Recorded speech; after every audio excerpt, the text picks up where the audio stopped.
নমস্কার, সকলকে আজকের ভিডিওতে বিশেষভাবে স্বাগত জানাই। আজকের এই ভিডিও একটু অন্যরকম। আপনি দেখতে পাচ্ছেন যে বোর্ড রয়েছে। একটু লেখালেখির মাধ্যমে আমরা কিছু পরিবেশ দেখি। আমরা ছোটবেলা থেকে কেমনভাবে জীবন কাটিয়েছি, আগামী দিন কেমন জীবন কাটাবো, এই ভিডিও আপনাকে কিছু বার্তা দেবে। আপনি কিভাবে এগোতে চাইছেন সম্পূর্ণ আপনার নিজের বিষয়। আমি শুধু এই বিষয়টাকে আপনাকে বোঝাতে চাচ্ছি না, শুধু আপনার সামনে তুলে ধরতে চাইছি। প্রথমে একটা ছবি দেখি, ছবিটা আপনার খুব পরিচিত হবে।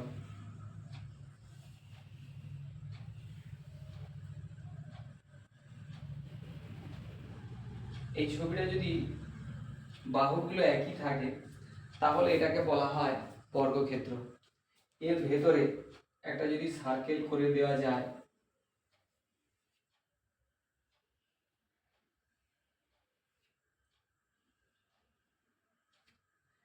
এটা বৃত্ত তৈরি করে দেওয়া হলো।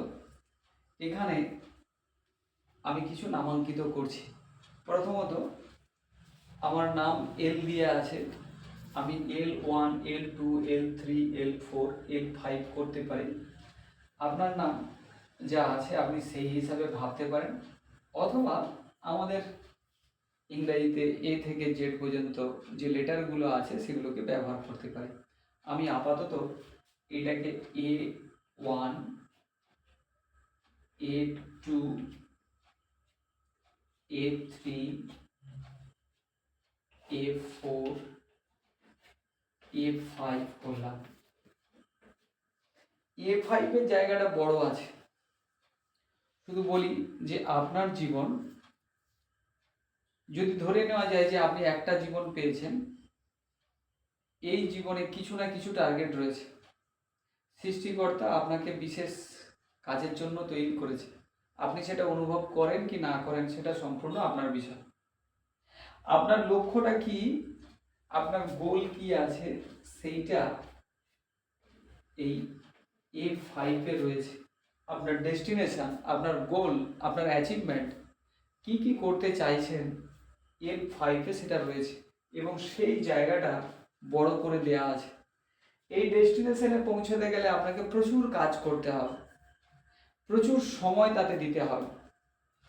আমরা ইয়াং স্টেজে মান্নাদের হয়তো একটা গান অনেকে রিলেট করি যে কটা রাত কাটিয়েছো জেগে স্বপ্নের মিথ্যে আবেগে। এখন আসা যাক যে আমরা আমাদের সারা জীবনে যে কাজকর্মগুলো করে থাকি, সেই কাজকর্মগুলোকে আমি ভাগ করেছি actually A1, A2, A3, A4। এই A1টা কি আছে? A1 নন প্রোডাক্টিভ।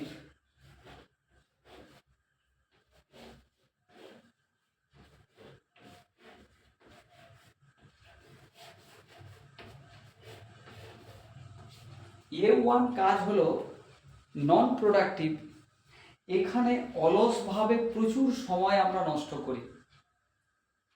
দেখুন, আপনি কোনো ক্ষেত্রে কারুর সঙ্গে ঝগড়াঝাটি করেন, কারুর সঙ্গে গসিপ, কোনো একটা বিষয় নিয়ে গসিপে মেতে যে ওঠেন। ধরুন আমাদের দেশের প্রধানমন্ত্রী, তিনি তার যোগ্যতা কি, আমাদের মুখ্যমন্ত্রী তার যোগ্যতা কি, তিনি কোন কোন বিষয়ে এক্সপার্ট, তিনি অনেক কিছু বলে ফেলেন। আমরা এসব নিয়ে না একজন আরেকজনের সঙ্গে কথা কাটাকাটিতে ব্যস্ত হই। কখনো কখনো আমরা যদি চা দোকানে খেয়াল করি, ঝগড়াঝাটিতে পরিণত করে ফেলি। আবার কোথাও কোথাও লেগে থাকে যে এখানে পলিটিক্যাল আলোচনা চলবে না। তো আমি পলিটিক্যাল বিষয়টা একটা জাস্ট উদাহরণ দিলাম। তো এরকমই প্রচুর কিছু আছে। আপনার বাড়ির পাশে হয়তো সরকারি কোনো কাজ চলছে, আপনি দাঁড়িয়ে দাঁড়িয়ে দেখছেন, এটা তো আপনার কোনো কাজে লাগবে না। ওই কাজটা আপনার এই গোলের সঙ্গে কোনো সম্পর্ক নেই। আপনার জীবন যে কারণে তৈরি হয়েছে সেই কারণের সঙ্গে ওই কাজের কোনো সম্পর্ক নেই, অর্থাৎ নন প্রোডাক্টিভ ওয়ার্ক। 2 নম্বর হচ্ছে A2 এন্টারটেনমেন্ট।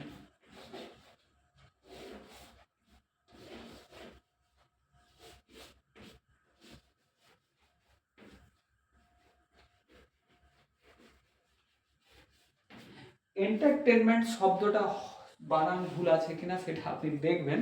কিন্তু আমরা বিভিন্ন বিষয়ে এই এন্টারটেনমেন্টকে ঢুকিয়ে দিই। কথা যে আপনি পড়ে গেছেন, আপনাকে রেস্কিউ করার জন্য, উদ্ধার করার জন্য কোনো এক বন্ধু এগিয়ে আসবে, কিন্তু বর্তমান সময়ে না আপনি কেমন করে পড়ে গেছেন তার একটা ভিডিও তৈরি করা হচ্ছে। আপনি কোনো বিপদে আছেন, ঝামেলায় আছেন, দ্বিতীয় জন সেটাকে নিয়েই হাসিতে ঠাট্টাতে মেতে আছে।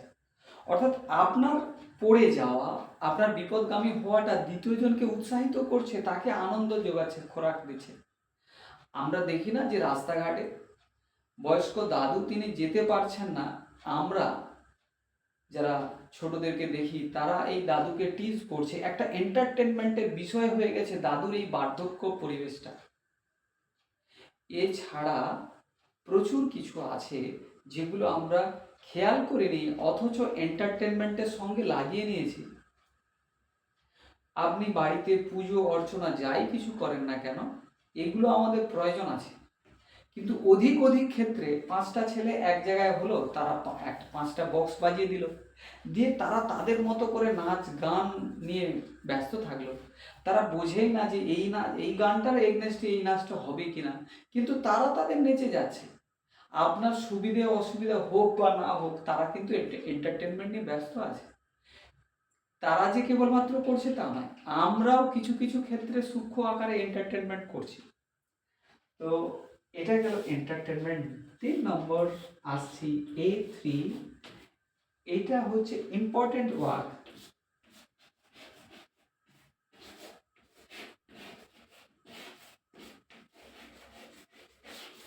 ইম্পর্টেন্ট ওয়ার্ক খুব গুরুত্বপূর্ণ বিষয়। একটু ভেবে দেখুন, আপনি প্রতিদিনই ইম্পর্টেন্ট ওয়ার্ক করছেন। হতে পারে এইটা আপনি ছেলেকে স্কুলে নিয়ে যাচ্ছেন, মেয়েকে স্কুল থেকে ফেরত আনছেন, কলেজ থেকে ফেরত আনছেন, আপনি হয়তো আপনার মিসেসের কোনো কাজ করে দিচ্ছেন, বা আপনি মেয়ে হয়ে আপনার হাজব্যান্ডের কোনো কাজ করে দিচ্ছেন। এ সমস্ত কাজ আপনার কাছে ইম্পর্টেন্ট। আপনি অফিসিয়াল কোনো কাজ করছেন, আপনার ব্যবসার কোনো কাজ করছেন, এ কোনো কাজ আপনার গোলের সঙ্গে কোনো মিল নেই। সৃষ্টিকর্তা আপনাকে যে কারণে বানিয়েছেন, এই নন প্রোডাক্টিভ তো কোনো কাজ দেবে না, এন্টারটেনমেন্টও কোনো কাজ দেবে না। আমি বলছি না এন্টারটেনমেন্ট করবেন না, করবেন অবশ্যই, আপনি জেনে শুনেই এন্টারটেনমেন্ট করুন। একটা গান চালাচ্ছেন, গান চালিয়ে নাচুন, কিন্তু সেটা নাচের জন্য নাচ করুন, গানটা সেভাবে চয়েস করেই করুন। এই দুটোই কোনোভাবে আপনার গোলে কানেক্ট করছে না। আপনার যে ইম্পর্টেন্ট হতে পারে যে গোল বেসড যদি আপনি ইম্পর্টেন্ট কাজ করেন, তাহলে কিন্তু আপনার অনেকটা কাজে দেবে। ধরুন কথার কথা, আমি যোগাসন নিয়ে চর্চায় আছি, আমি যদি আমার ইম্পর্টেন্ট কাজগুলো যোগাসন বেসড করি, তাহলে আমার গোলটা আরও এগিয়ে যেতে সুবিধা হবে। আমার মনে হলো আরে অমুক ব্যক্তি তো ভালো পিয়ানো বাজাতে পারে, মাউথ অর্গান বাজাতে পারে, আমিও তো মনে হচ্ছে পেরে যেতে পারি, এটা তো খুব সহজ ইজি বিষয়। আমি চেষ্টা করলাম যে মাউথ অর্গান বাজানো চালু করে দিলাম, কয়েকটা মঞ্চে উঠে মাউথ অর্গান বাজালাম, হাততালি পেলাম, কিন্তু আমার গোলের সঙ্গে মাউথ অর্গানের কোনো কানেকশান নেই। কারণ আমি তো যোগ নিয়ে কাজ করছি এবং আগামী দিনে যোগ নিয়েই কাজ করব, এবং যোগটাকে প্রচুর মানুষের সামনে তুলে ধরবো। তাহলে কি হলো, আমি যে পিয়ানো বাজালাম বা মাউথ অর্গান বাজালাম, এই বাজানোটা আমার কাছে বেকার হয়ে গেল। হ্যাঁ, আমি বলছি না যে আপনি অন্যান্য সাবজেক্ট করবেন না, অন্যান্য সাবজেক্ট আপনি করেন, যে সাবজেক্ট আপনাকে ভেতর থেকে এনার্জি দেবে, ভেতর থেকে আনন্দ দেবে। কিন্তু প্রচুর আনন্দের কাজ আছে, তা বলে কি আপনি প্রচুর কাজ করবেন? সবটা করলে হবে না, আপনাকে গোল ওরিয়েন্টেড কাজ করতে হবে। গোলে অ্যাচিভ করতে গেলেও কিছু প্রোগ্রাম আছে যেগুলো আপনি আনন্দের সঙ্গে সঙ্গে এগোতে পারবেন। এরপরে আসছি A4, এমার্জেন্সি ওয়ার্ক।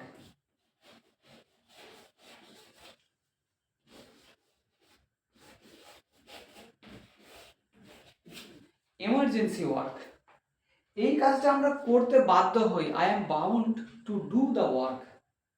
কখন বাধ্য হই? আমার ইলেকট্রিকের বিলটা দেওয়ার কথা ছিল 15 তারিখে, আর এই কাগজটা আমি পেয়ে গেছি, ইলেকট্রিকের বিলটার কাগজ পেয়ে গেছি 1 তারিখে। আমি মনে করলাম আচ্ছা পরের দিন দেবো, 2 তারিখে দেবো, তারপরে ভাবলো আচ্ছা না এই সপ্তাহের 7 তারিখে দেবো, তারপরে 8 তারিখ, 9 তারিখ, 10 তারিখ, 14 তারিখ হয়ে গেল, তবুও বিলটা আমি পে করিনি। আর যখন এই 14 তারিখের পরে 15 তারিখ হয়ে গেলো, 15 তারিখে না আমি হয়তো লোকাল এলাকায় নাও থাকতে পারি। হ্যাঁ, তবে এটা ঠিক এখনকার সময়ে হয়তো ফোনের সুইচ টিপলেই আপনার বিল পেমেন্ট হয়ে যাবে, কিন্তু আজ থেকে কয়েক বছর আগে পর্যন্ত এই সুযোগটা তো ছিল না। এইরকমই বহু কাজ আছে আমরা সময়ের সঙ্গে সময় না করার ফলে আমার কাজটা এমার্জেন্সি হয়ে গেছে, আমরা বাধ্য হই এমার্জেন্সি, কিন্তু এই এমার্জেন্সি কোনো কাজ গোলের সঙ্গে কানেকশান নেই, কোনো কাজ গোলের সঙ্গে কানেকশান নেই। কারণ গোলের সঙ্গে যে কাজ রয়েছে সে কখনো এমার্জেন্সি হতে পারে না, তাকে না সময়ের সঙ্গে সময় মিটিয়ে নেওয়া হয়। তো আমরা লাস্ট যে কাজটা বুঝবো, A4 থেকে A5-এ আসে। A5 গোলটা কি সেটা সম্পূর্ণ আপনি বোঝেন, আপনার জীবনে কি গোল।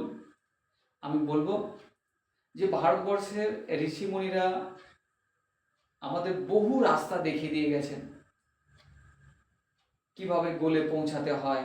স্বামী বিবেকানন্দ বলছেন যে কোনো একটা সিদ্ধান্ত নাও, কোনো একটা ভাবনাকে জড়িয়ে ধরো, শোয়ার সময়, খাওয়ার সময়, ঘুমানোর সময় সেটা নিয়েই ভাবো। যদি সেটা নিয়ে ভাবি তাহলে কি আর এগুলো করতাম? বিবেকানন্দ এত সুন্দর সহজ সরল ভাষায় বলে গেছে। জাপানের ব্যক্তিরা 100 বছরের বেশি বাঁচতে পারে, কারণ কি তারা গোল ওরিয়েন্টেড কাজ করে। তাদের ইকিগাই এমন একটি সাবজেক্ট, অধিক মানুষ সেই ইকিগাই মেনে চলছে।